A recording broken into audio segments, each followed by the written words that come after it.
first principle. Okay? So, when we are talking about swinging the kettlebell, we're really doing what? We're really moving what? Yes? Hips. We're really moving ourselves. The kettlebell flying or the kettlebell moving is a consequence of us manipulating our center of mass. Okay? And there's more than one way to do it. It's not always just back and forth. Okay, we're going to talk about that. So the first thing I want you guys to do now is to get into your swing mode. You can multi-switch, you can switch anytime you want to, but just warm up the legs and the back. Okay? Let's do it. I want you guys to get really warm.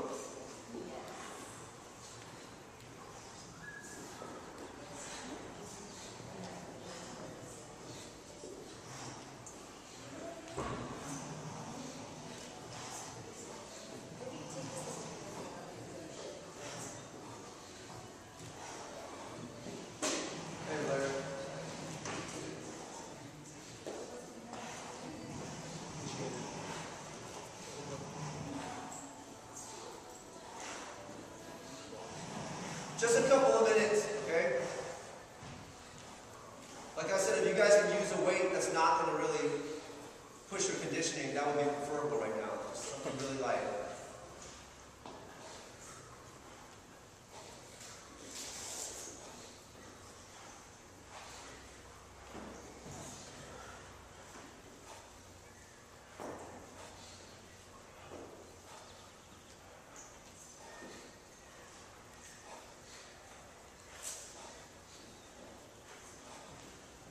Okay.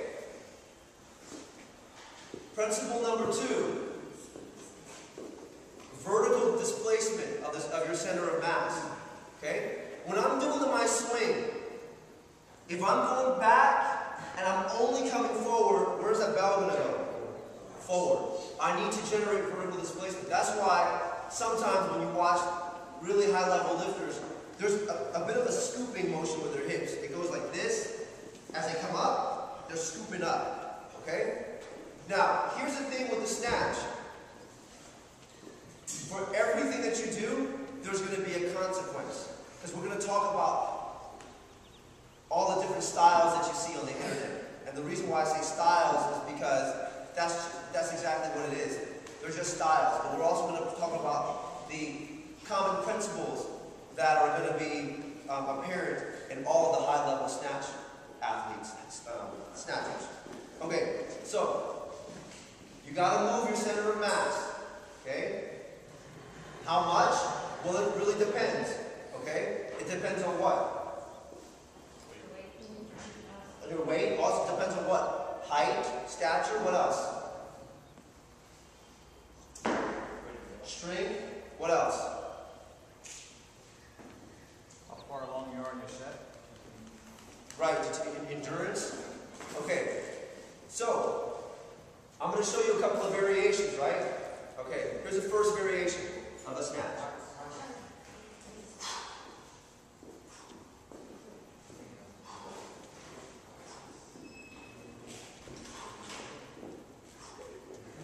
Okay, here's the second variation.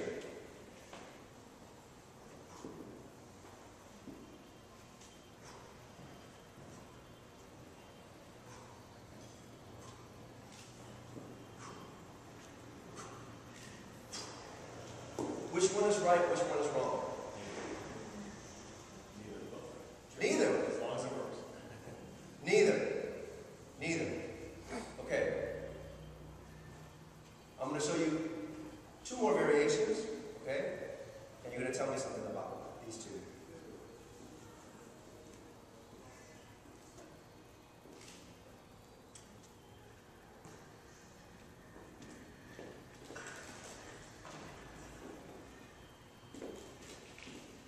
That's number 1. And here's number 2.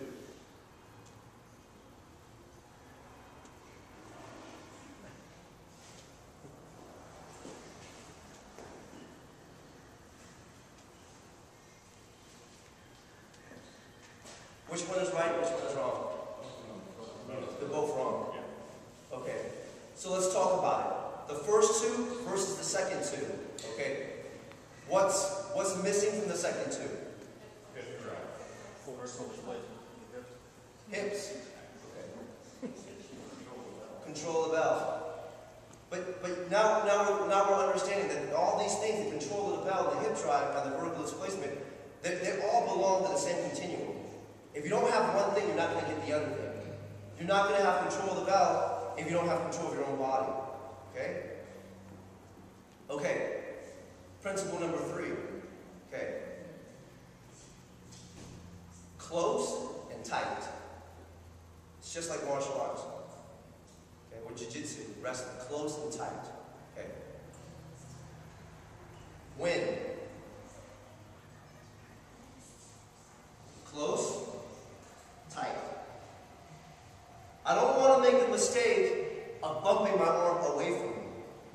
Because some people will teach you to do this. This is wrong. What's the consequence of this? If I bump my arm away from my body, what's the consequence of that? I gotta pull it back. When I'm snatching, I'm always concerned with the radius of the bell, the pendulum. Okay? There's always going to be a consequence. Now, are there some people that can do that and have decent numbers? Sure. But then you have to ask the question, why does that person have decent numbers with that? Okay? For the most part, the way that we like to, well, the way that Valeria's teaching it, and the way that I've learned is that you want to teach kettlebell technique as a little person sport. If a little person can do it, then a big person can do it. But the reverse is not true. Okay? Alright, so I want you guys to go back into your swings now and incorporate some of these principles, right? Vertical displacement, okay? We're going to talk about breathing next. Close and tight, okay? On the way down as well, right? So what's wrong with this? It's not close and tight. But if you look at this, or maybe from here, to here.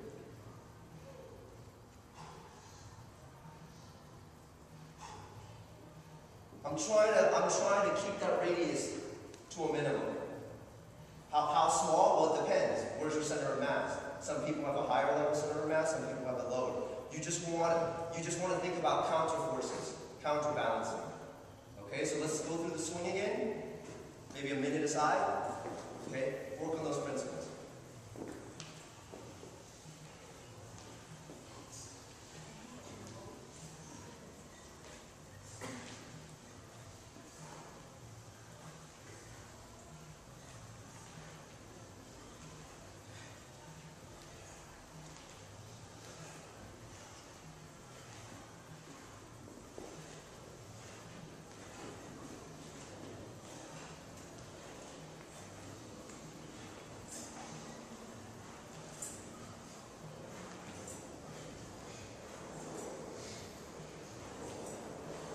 Okay, you guys can switch. Whenever you want to. You have to switch already.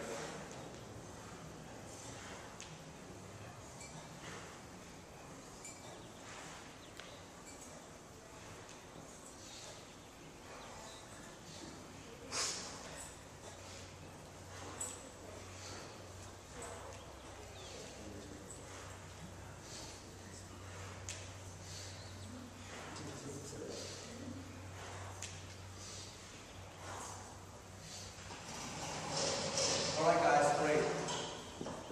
Okay, we've covered some front side dynamics, now we're going to cover some back side dynamics, okay? Let's talk about common issues, common things that you see. I'm going to show you, you guys tell me what's wrong, okay?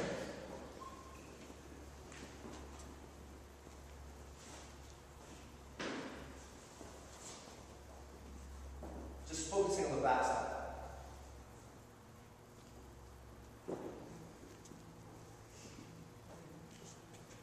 Think about the principles that we just talked about. Wobbly? Wobbly? Yes, it's wobbly, it's not controllable. Okay, but it's something that's very important. I'm not tight. And the consequence of me not being tight on the back side is that I'm cutting something short. I'm cutting my pendulum short. Look what happens. If this line represents my frontal plane, So my legs, my feet are here. When I bring the bell down, if this is short, what's going to happen this way? It's going to move like this. What I want is this. I want to work as less as possible. I only want to work when I have to work. And when I have to work, I want to give it my all. So that's a very common mistake in the snatch, is that people are not finishing their back swing. The reasoning, there are a few. If you hold your breath, you're not going to finish your back swing. If someone punches you in the gut, you have to do what? Get it all out. If I'm doing yoga and I want to compress, everyone just hold your breath. Hold it, fold. You're not going to get very far. Okay? And here's your consequence right here. That's one common mistake. But we all know that you have to exhale in the back swing. Now, someone's going to say, well, what if my lower back's really tight and I have really tight hamstrings? No problem. You can still compensate for that with hip flexion and knee flexion. What I want you guys to do is think about completing that pendulum so that it comes back out and you're not doing work. Because how many times have you guys seen this when people snatch?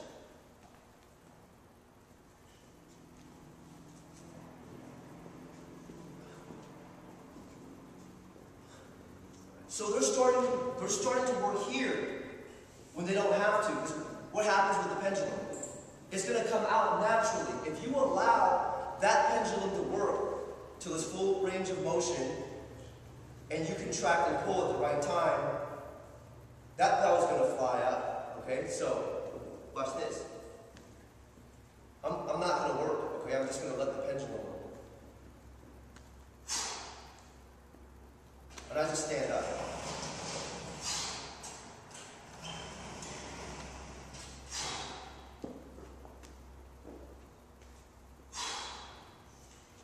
Right here. This is the end of my work phase. As soon as the bell gets here, I'm done. From here, I just push my arm up. That's it. Who's seen that Dennis slow motion video on the internet? Everyone. Oh, half of you guys. You see what happens here? He's done. He's done working. He's just post. Okay. So let's try to investigate that part of the snatch, the back swing. Okay? I want you guys to partner up. Be good partners, eyes. Maybe like 10 reps aside, and then feedback. All right, let's do it.